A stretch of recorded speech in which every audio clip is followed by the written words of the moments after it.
네, 여러분 안녕하십니까. 백억특급입니다. 이번 영상은 6월 셋째 주 한 주 동안에 있었던 삼성전자 관련 뉴스들을 모아서 여러분께 소개해드리는 그런 영상입니다.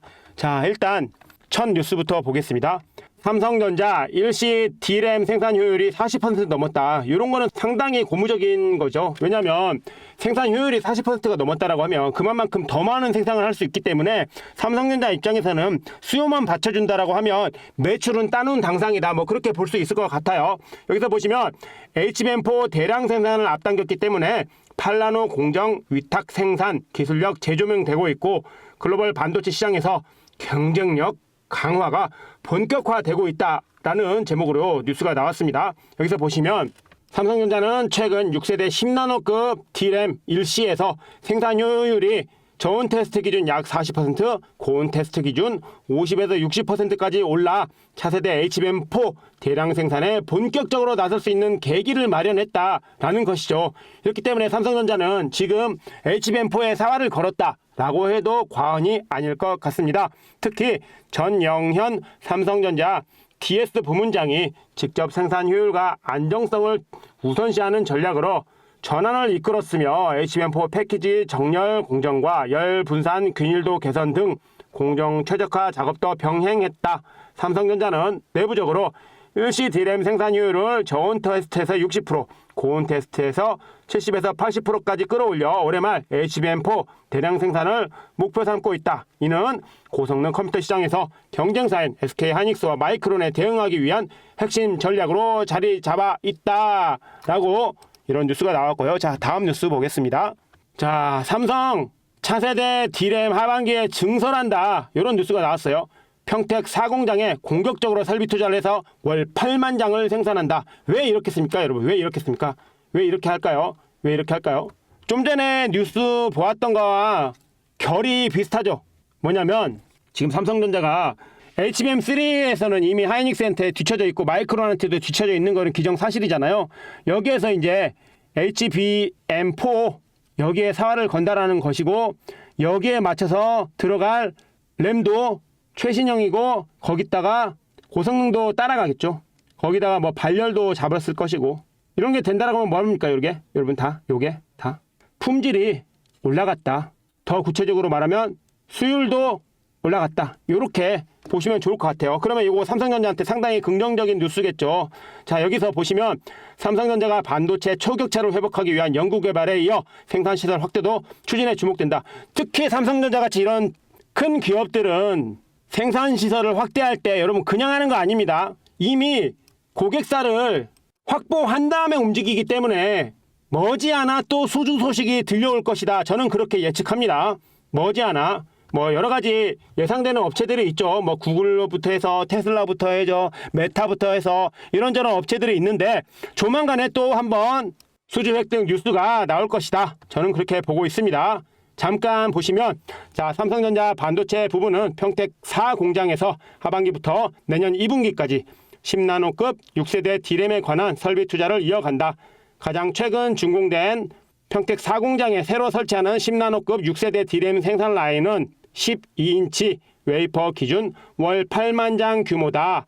평택 4공장의 전체 생산 능력은 12인치 웨이퍼 기준 월 20만 장에 달하는데 지난해 준공 후 일부 공간에 낸드 플래시를 생산하는 라인만 설치되어 있다. 평택 4공장 내부에 D램 라인이 본격적으로 설치되는 것은 이번이 처음이다. 이런 기사예요. 이미 고객사가 확보되어 있거나 확보될 예정이기 때문에 이렇게 증설한다는 거죠. 상당히 고무적인 뉴스라고 저는 평가합니다. 자, 다음 뉴스 보겠습니다. 애플 폴더블폰 출시 앞두고 삼성전자 그리고 중국 업체들 도전을 제압하나라는 뉴스가 나왔죠. 여러분도 잘 아시다시피 7월에 Z 폴드 7 그리고 Z 플립 7이 언팩하죠. 이번 Z 플립과 Z 폴더의 특징은 가장 얇은 그렇죠. 역대 폴더블 폰 중에서 가장 얇고 그러면서도 내구성이 뛰어난 그렇죠. 그런 폰을 내세우겠다라고 했기 때문에 요거 한번 봐야 될 것 같다. 아직 애플은 폴더블 폰이 나오지 않았고 중국의 오포라든지 샤오미라든지 화웨이라든지 이런 데서 지금 폴더블 폰이 나왔지만 내구성이라든지 그쵸 완성도가 좀 떨어지죠. 그렇기 때문에 갤럭시 Z 폴드 7 그리고 Z 플립 7 같은 경우에 시장에 상당한 인기가 있을 것이다. 저는 그렇게 보고 있고, 일단 시장 분석 기관인 CCS 인사이트의 베누드 수석 애널리스트는 폴더블 폰에서 얇기는 이제 그 어느 때보다 중요해졌다. 소비자들은 폴더블 폰의 넓은 디스플레이를 선호하면서도 폴더블 폰이 두껍고 무거운 것은 좋아하지 않는다라고 덧붙였기 때문에 이분의 이 벤 우드 수석 이분의 말씀에 따르면 삼성전자가 수혜를 입을 가능성이 있다. 그렇게 생각해도 괜찮을 것 같습니다. 거기다가 그쵸? 인공지능 AI 기능까지 갖췄기 때문에 Z 플립 7이라든지 Z 폴드 7 기대가 된다. 그런 뉴스인 것으로 보입니다. 자, 그 다음에 또 다음 뉴스 보겠습니다. 삼성전자 2나노 엑시노스 2600 수율 성능 향상 갤럭시 S26 탑재로 자존심 회복하나 라고 해서 삼성전자 지금 모바일 프로세서 AP가 지금 엑시노스 요거에 갤럭시 S26에 탑재를 하느냐 마느냐 요게 이제 관건이죠. 여러분 아시다시피 최근에 GOS 문제 때문에 삼성전자에서 만든 AP를 삼성전자 폰에 넣지 못하는 그런 사태가 발생했었죠. 여러분도 잘 아실 거예요. 그리고 제 영상 계속 시청하시는 분들은 제가 그 뉴스도 다뤘기 때문에 분명히 기억나실 텐데 이제 다시 갤럭시 S26에 삼성전자의 모바일 애플리케이션 프로세서 AP가 들어간다. 엑시노스 2600이. 왜냐면 요거 최근에 그런 기사 보셨죠.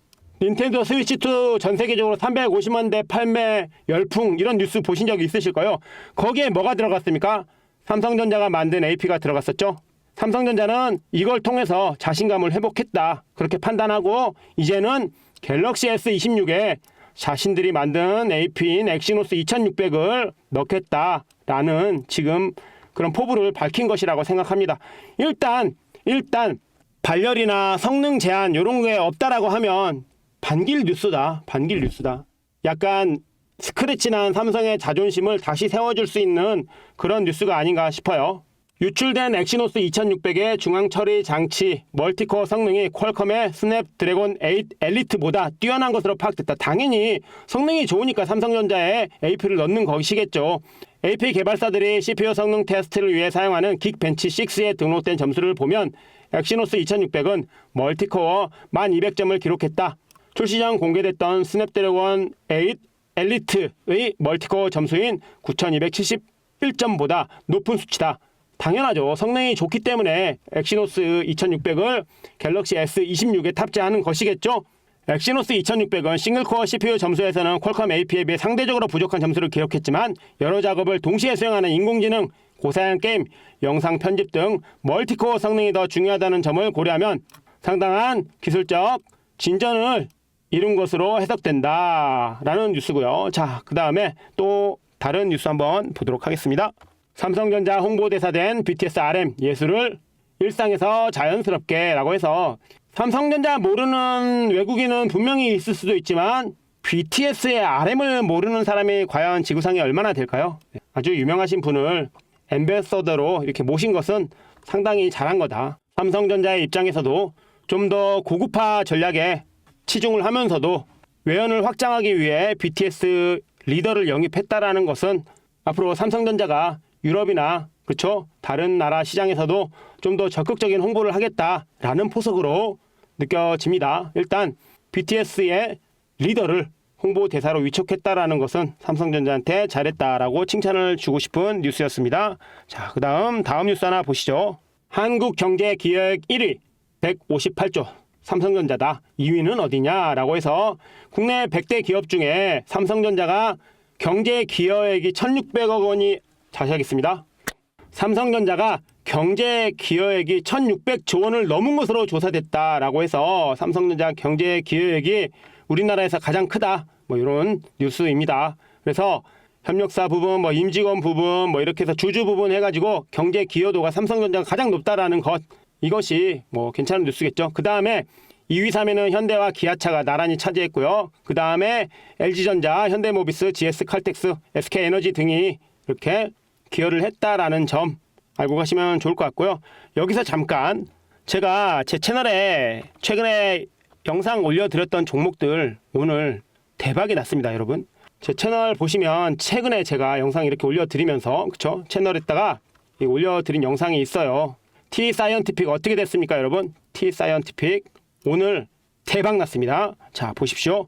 제가 한 4, 5일 전에 영상 올려드렸는데 T사이언티픽 어떻게 됐는지 한번 보겠습니다. T사이언티픽 장중에 27% 급등 나왔고요. 제가 영상 올려드린 게 요때 영상 찍어서 올려드렸습니다. 이때 영상 찍어서 올려드렸는데 그렇다라고 하면 오늘 최고점으로 따지면 한 28% 이상 수익이 났을 것이고요. 지금 팔아도 그쵸, 지금 팔아도 27% 정도는 수익이 났겠죠. 그렇다라고 하면 여러분 어려운 매매하지 마시고 100억 특급과 함께 오르기 전에 쉬운 매매 하시면 좋겠고요. 뿐만 아니라 보시면 제가 며칠 전에 이렇게 또 급등연구소의 휴림로봇이라고 소개를 해드렸죠. 요거는 3일 전쯤에 제가 영상 올려드렸는데 휴림로봇도 제가 요때 올려드렸어요. 요때 2,100원 이쪽 저쪽에 2,100원 이쪽 저쪽으로 제가 영상 올려드렸는데 장중에 오늘 13.23% 급등했습니다. 그러면 여러분 3, 4일 만에 못해도 15%는 충분히 수익 났겠죠. 오르기 전에 종목을 알려주는 전문가가 진짜 전문가입니다. 오른 다음에 알려주는 전문가는 가짜 전문가고 그런 전문가는 시장에 너무나도 많습니다. 그렇기 때문에 여러분께서 고민하지 마시고 여러분께서는 오르기 전에 알려주는 그런 전문가 매매하시면 좋을 것 같고요. 그 전문가 중에 한 명이 100억 특급이라는 점 꼭 기억해 주시면 좋겠습니다.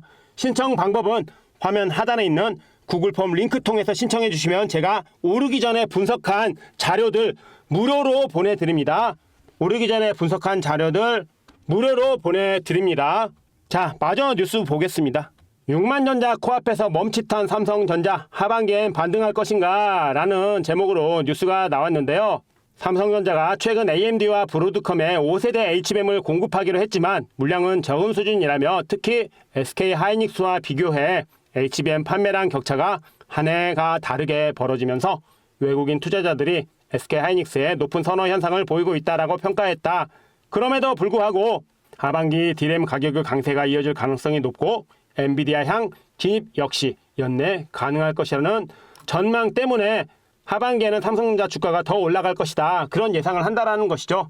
김광진 하나투자증권 연구원은 HBM3 12단의 엔비디아 납품이 지연되면서 올해 시장 기회를 많이 놓친 점은 아쉽지만 연내 진입이 불투명할 수 있다는 우려는 과도하다고 판단하면서 삼성전자가 경쟁사 SK하이닉스 대비 공격적인 가격 정책을 가져갈 경우 엔비디아의 HBM 벤더 다변화 필요성과 맞물려 유효한 판매 전략이 될 것으로 보인다라고 설명했다라고 해요. 그러니까 뭡니까? 결국에는 삼성전자가 HBM3나 HBM4에서 가격 경쟁력을 갖추면 경쟁사와 경쟁에서 우위를 점할 가능성도 있다. 그런 말씀을 해주시는 것 같고요. 자, 오늘 마지막 뉴스가 될 것 같은데요. 마지막 뉴스 보고 마칠게요. 자, 보시면 브로드컴과 AMD의 퀄리티 테스트 통과한 삼성전자 HBM 이런 제목으로 오늘 뉴스가 나왔죠. 보시면 삼성전자는 최근 브로드컴의 HBM3 8단 퀄리피케이션 테스트를 통과하고 공급을 앞두고 있다.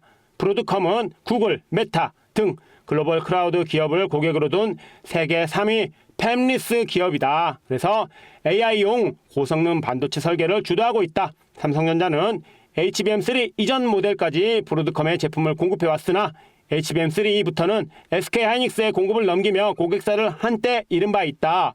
그러나 이번 퀄리피케이션 통과로 HBM3 공급을 다시 확보하며 고객 신뢰를 회복한 것으로 평가된다. 라고 해서 브로드컴, AMD 그리고 최근에 닌텐도까지 앞으로가 더 주목되는 것은 뭐냐면 삼성전자가 기술력이 어느 정도 올라오면 분명히 구글이나 테슬라 그렇죠?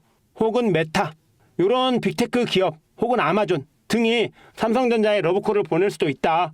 일단 브로드컴의 퀄리티 테스트를 통과했다라는 것은 품질이 어느 정도 보장된다라는 뜻이기 때문에 앞으로 연내에 엔비디아의 퀄리티 테스트도 충분히 통과할 가능성이 있다. 저는 그렇게 보고 있습니다. 그렇기 때문에 삼성전자 주주 여러분은 삼성전자 지금 차트 보면 아직 전고점 매물이 좀 있어서 그쵸? 조금 힘든 모양이긴 하지만 지금 전고점 매물을 소화하고 있는 과정이기 때문에 여기 6만원 그쵸? 6만원, 6만 2천원 이 벽을 뚫어야 또 7만원까지 갈 겁니다. 저는 개인적으로 삼성전자를 좀 길게 봤을 때 목표가를 한 9만원 정도까지는 보고 있기 때문에 좀 길게 보면요. 앞으로도 계속 삼성전자를 지켜봐야 된다. 뭐 여러 가지 이유가 있겠습니다만 AI 시대에서 가장 수혜를 받을 종목이기도 하고, 그쵸? 국가 정책 관련주고, 앞으로도 정권이 5년 남았죠. 5년. 이 정권 끝날 때까지 5년 남았는데 이 5년 동안 AI 정책에 한해서는 삼성전자가 대한민국 1등이니까, 그쵸? 길게 보시면 9만 원을 넘을 수도 있다. 개인적으로 그렇게 보고 있습니다. 여러분께서도 참고하셔서 매매에 반영해 보시면 좋을 것 같습니다. 이상 영상 마치도록 하겠고요. 도움 되셨다면 구독, 좋아요, 알람 설정까지 꼭꼭 부탁드리면서 저는 다음 영상에서 다시 찾아뵙도록 하겠습니다. 시청해 주셔서 감사합니다.